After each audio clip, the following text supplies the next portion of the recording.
حكايتنا النهاردة عن الفنانة ماجدة الخطيب. تعالوا نعرف الحكاية ايه. اتولدت ماجدة الخطيب 1942.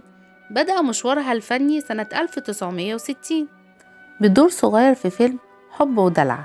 قامت بأول بطولة مطلقة لها في فيلم دلال المصرية سنة 1970، وبدأ وضعها في مصاف النجوم وحصلت على جائزة الهرم الذهبي، وشاركت في العديد من الأفلام المصرية زي شيء في صدري، قنديل أم هاشم، ولها 5 أفلام من أفضل 100 فيلم في تاريخ السينما المصرية. وعلى الرغم من موهبتها ونجاحها الفني، إلا أن هذا النجاح لا يستثمر بالشكل الكافي بسبب العديد من المشكلات اللي وقعت فيها.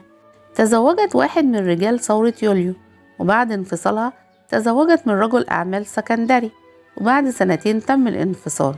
اتعرفت على مهندس صوت أمريكي وحبته، وهي بتستعد للجواز عرفت انه مصري ونصاب وعمل انه امريكي.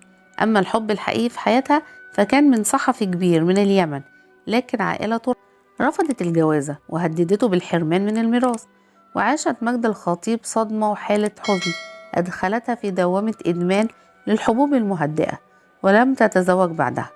وتصدر اسمها صفحات الحوادث بعد اتهامها بقتل طالب وإصابة آخر خبطتهم بالعربية.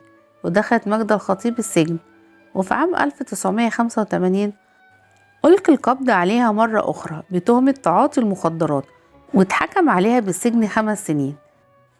سافرت فرنسا لغاية ما العقوبة سقطت عنها، ورجعت مرة تانية. وفي آخر أيامها أصيبت بالتهاب رئوي حاد وتسمم في الدم وخلل في وظائف الجسم، ودخلت في غيبوبة كاملة لمدة 2 أسبوع حتى رحلت عن عالمنا سنة 2006. ما تنسوناش في اللايك والكومنت، ولو عجبكم الفيديو فعلوا زر الجرس.